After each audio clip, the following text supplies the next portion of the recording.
자, 안녕하세요. 강찬희 원장입니다. 오늘은 보통 이제 제가 막 치과 과잉 치료에 대해서 많이 얘기하잖아요. 근데 어떤 치과 의사 선생님들은 보면 영상을 직접 만들어요. 야, 치과 과잉 치료가 어딨어? 주관적이고 차이가 있는 거야라고 얘기하시거든요. 근데 이게 과잉 치료가 없다고 주장한 치과 의사는 두 종류가 있어요. 뭐냐면 첫째는 진짜 순진한 치과 의사예요, 솔직히. 제가 처음에 그랬었거든요. 두 번째는 뭐냐면 자기가 과잉 진료하고 있거나 그에 준해서 하고 있는 거예요. 그러니까 자기가 과잉 진료하고 있으니까 과잉 진료로 다 안 보이죠. 자기가 진단 기준이 충분히 합리적이라면 분명히 과잉 진료를 많이 볼 수밖에 없거든요. 그래서 오늘은 그거에 대해서 한번 제 예를 들어서 한번 설명해 보겠습니다.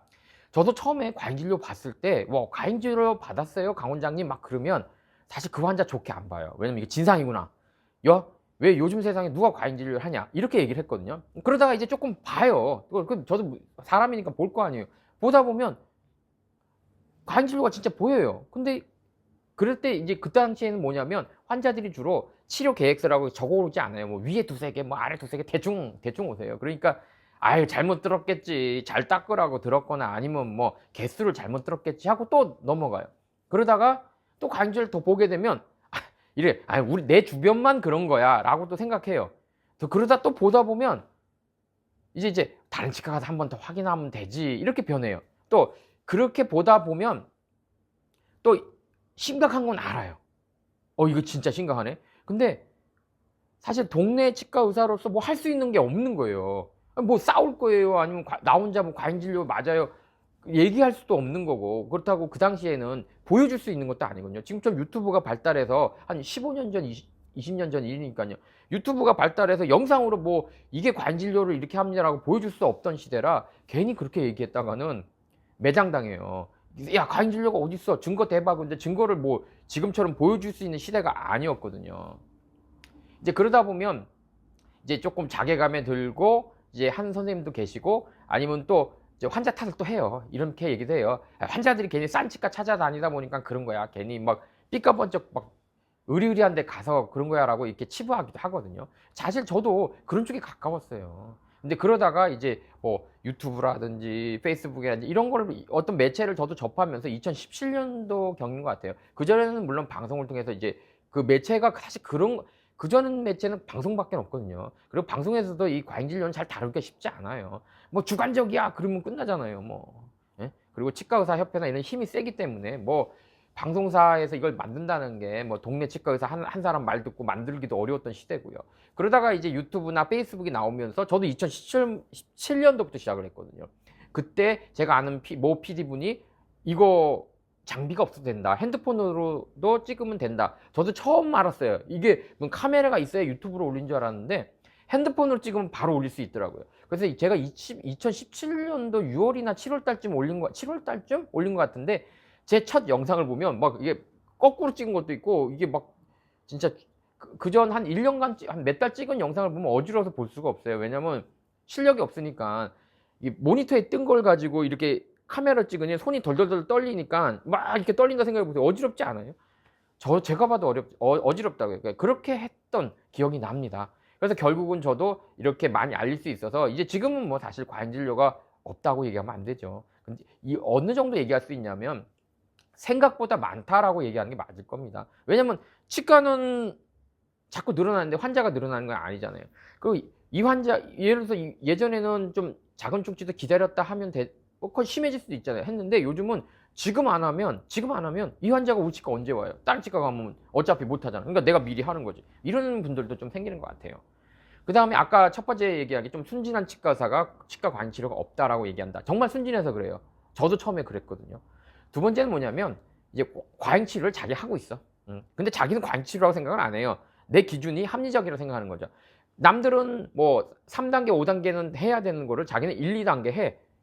기준을 낮춰 놓으니깐 당연히 다른 과잉 진료를 보더라도 "나도 그렇게 하고 있는데 과잉 진료 치료가 어딨어." 이렇게 얘기하는 거죠. 또 합리적으로 봤을 때는 공격적으로 치료한다고 생각해요. '내가 미리미리 당신을 위해서 미리미리 해 주는 건데 뭐가 문제지?'라고 생각하는 거예요. 그러다 보니까 이분한테는 모든 게 과잉 치료가 아닌 거야. 이거 미리 하는 거야. 치과마다 주관적인 거지 뭐가 문제지?"라고 얘기하는 거예요. 그다음에 또 이런 심리도 있어요. 어차피 치과에서 뭐 치과 보험되는 치료라는 게 수가가 전혀 안 맞거든요. 뭐 딴 나라 얘기거든요. 그러다 보니까 내가 조금 더 하는 게 그냥 보상 받는 거지. 이게 무슨 뭐 누구한테 욕먹을 정도의 행동은 아니다. 이렇게 얘기하는 거죠. 그리고 또 가끔 이제 자기들도 이제 알아요. 과잉진료 진짜 보죠. 진짜 자기도 이렇게까지는 안 해라고 하는 과잉진료를 볼 때가 있어요. 그럴 때는 어떻게 얘기하냐면 간단해요. 이 환자가 진상이야. 그 아파도 순진한 치과도 환자가 진상이라 얘기하는 건 뭐냐면 설마 의사가 그럴 리가 있어 라는 뜻의 그 진상으로 본다면 여기서는 뭐냐면 환자가 오죽 진상이니까 그냥 치과에서 그냥 이만큼 부른 거겠지 너 가라고 해주기 싫어서 라고 이렇게 그냥 치부하는 그런 경우도 있어요. 그래서 보통 이렇게 제가 과잉치료에 많이 얘기하면 치과협회나 이런 거 그래요. 과잉치료가 어딨어 그래요. 방송국에서 직접 찾아가도 그래요. 교수님한테 찾아가도 과잉치료 없습니다. 치과 의사마다 의견이 다른 거라고 얘기하는데 제가 최근에 올린 쇼츠에 보면 뭐 너무 배고픈 치과 뭐 너무 배고픈 치과라는 쇼츠가 있어요. 그걸 보시면 참 심각해요. 사실 그거는 제가 보는 많은 과잉치료에 아주 세 발의 피만 내보낼 수 있는 그런 케이스예요. 하루에 제가 10개 이상을 보더라도 그 10개를 올린들 달라질 건 없잖아요. 하나를 올리면 이게 지금 10개 중에 하나구나 라고 생각을 해야 되는데 일반 사람들은 그래요. 좀 과잉진료를 경험한 분들은 제가 하나를 올려도 이게 정말 심각하구나 라고 얘기하는데 그걸 못 느끼는 치과 의사거나 가린 치과 의사들은 하나를 올리면 어쩌다 하나를 올려놓고 이 새끼 이놈 거짓말한다라고 생각하는 거예요. 과장이다 그러는 거죠. 근데 진짜는 10개인데 그 중에 하나를 올리는 거죠. 10개가 있다고 10개를 올리는데 뭐가 달라지나요?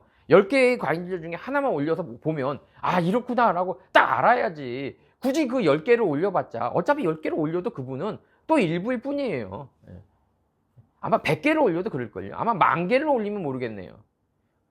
그러니까 현실적으로 가능하지 않은, 그래서 최소한도로 어떤 과잉진료 하나를 대표적인 거 하나 올리면 이게 정말 심각하구나 생각하는 게 아니고 하나 가지고 뭘 얘기할까? 아니에요. 10개, 100개, 1000개인데 그걸 어떻게 다 올려요? 100개로 올리면 만족하시겠나요? 아마 100개로 올려도 일부라고 하실 거예요. 1000개의 과잉진료 케이스로 올려도 일부라고 얘기할 거예요. 왜? 1000개니까 그냥. 그러니까 어차피 듣고 싶지 않은 사람들은 하나를 올리나 1000개를 올리나 그냥 일부일 뿐이에요. 자, 이 방송을 끝까지 보신 분이 있다면 저는 이렇게 얘기하고 싶어요. 자기 몸을 잘 알면 과잉진료가 무섭지 않아요. 자기 치아 상태를 모르기 때문에 과잉진료를 당하는 거고. 그 다음에 또 팁을 드린다면 다른 치과 선생님이 얘기했을 때 두 선생님이 얘기한다면 좀 치료할 확률이 되게 높아요. 근데 가끔 과잉진료도 뭐 10군데 얘기해도 아닌 경우도 있긴 하지만 그럴 경우에는 보통 보면 얘기하는 게 달라요. 어떤 치과에서는 여기 얘기하고 어떤 치과는 저기 얘기하고 자꾸 여기저기 얘기하면 뭔가 심한 게 아니란 얘기예요.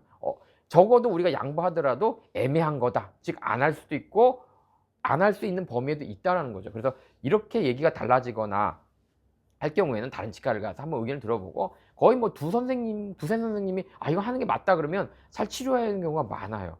단 말하는 위치가 달라진다면 그거는 한번 의심해 봐야 된다는 거죠. 자, 오늘은 과잉치료에 대해서 제가 처음에 느꼈던 마음. 자, 요즘 이런 얘기 많이 하네. 요즘 세상에 과잉진료가 어딨어? 요즘 세상에도 과잉진료 뒤지게 많습니다. 요즘 세상에 변화가 없는 거예요.